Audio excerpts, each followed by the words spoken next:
Hello everyone, welcome to the video of today. This is Beyond the Truth. Today we are going to be talking about Stechci. The mysterious megalithic blocks of Bosnia and the region are a very unusual sight.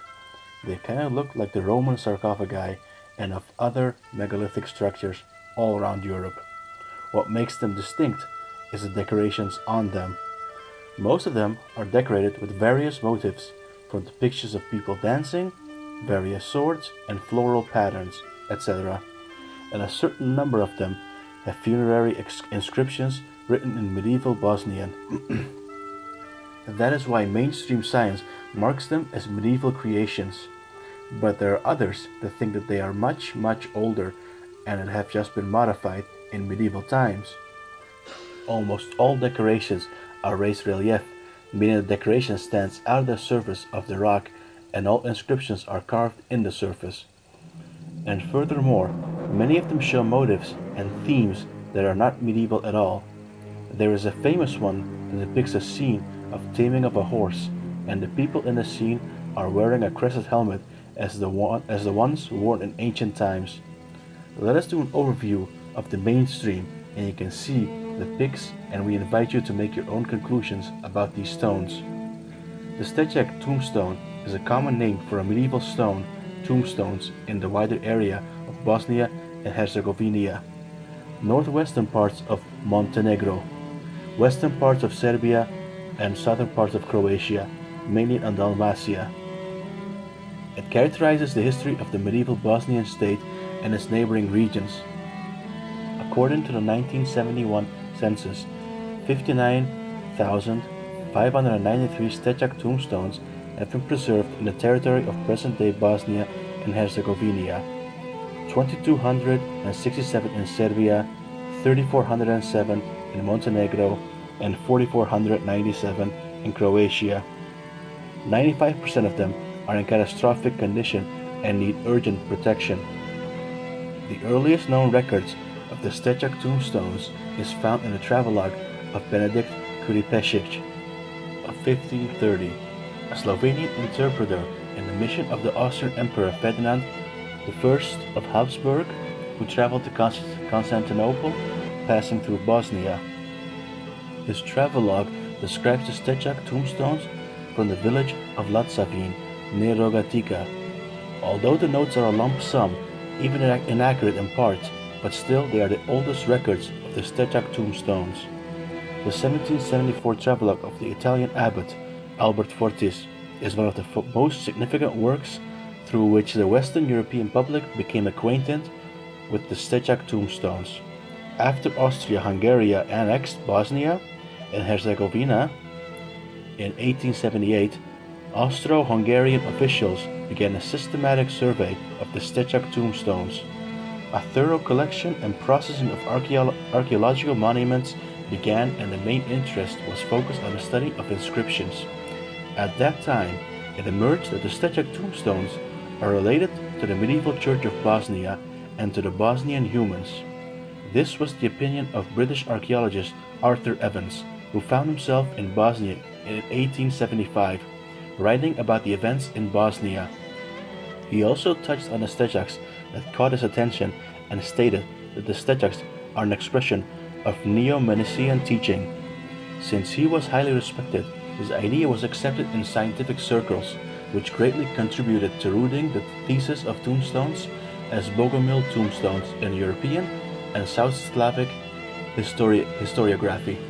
Although he himself was suspected of that theory of tombstones at the same time, and the first director of the National Museum in Sarajevo, Kosta Horman, Ciro Trehelka, curator and director of the same museum in Sarajevo, succeeded by K. Horman in 1905, also made a significant contribution to the study of the Stechci tombstones. Since the Stechci tombstone gave a strong character to medieval Bosnia, Trehelka himself called them Old Bosnian marbles. After World War II, more extensive documentation, research, and conservation of the Stechci sites began, with the last known census dating from the 1980s. Most researchers agree that part of the Stechci tombstones are medieval tombstones that differ from other tombstones in their typology and decoration, while for the rest, we do not know their role. By size, they are among the bigger megalithic stone blocks found in the territory of the former Yugoslavia in Bosnia and Herzegovina, about 60,000, Croatia, about 4,450, Montenegro, about 3,050, and Serbia, about 2,270. In European and world culture, they are unique. They do not have direct role models, nor are they a direct image, although there are some similarities with some ancient monuments.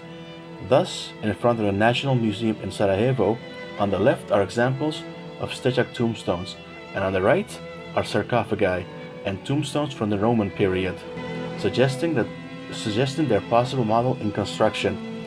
Their peculiarity of the Stechak is there are no two identical. Since one does not know exactly who encouraged their placement and why, there are a number of different and often conflicting theories, both religious and ethnic.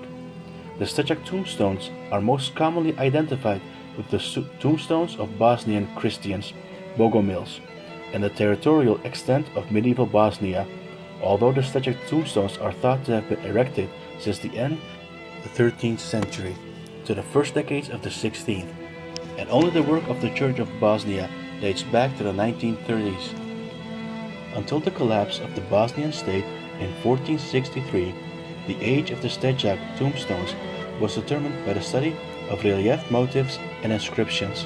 There is no reliable method for determining the age of the stone, and they are only present in 8% of the Stechak tombstones, and it is possible that stone monoliths were carved many centuries earlier. What is known is that members of all three confessions were buried under the Stechak tombstones: the Bosnian, Roman Catholic, and Orthodox churches. As for territorial coincidence, it is not certain either, since there are Stechaks in parts of Dalmatia and Montenegro that were never part of the medieval Bosnian state. There are more in Herzegovina than in central Bosnia, where the center of the Bosnian state was located. The most common material used to make these Stechaks is limestone, as it has proven to be the easiest to process. There are also Stechaks carved from serpentine, slate, tufa, but they were of lower quality and less resistant to external influences and were quickly destroyed. But there are Stechaks made of hard stone and even granite. The place, the quarry from which the stone was obtained, should have been close to the site because of transport problems. But there are plenty of localities where this is not the case. There are as many as 70,000 Stechaks scattered throughout the hilly and mountainous regions of the Dinaric highlands. The question is, how do multi-tonal megaliths, some of them up to 30 tons, get into the mountain ranges? Thanks for listening, everybody. Tell us what you guys think down below. Have a good one, and we'll see you next time.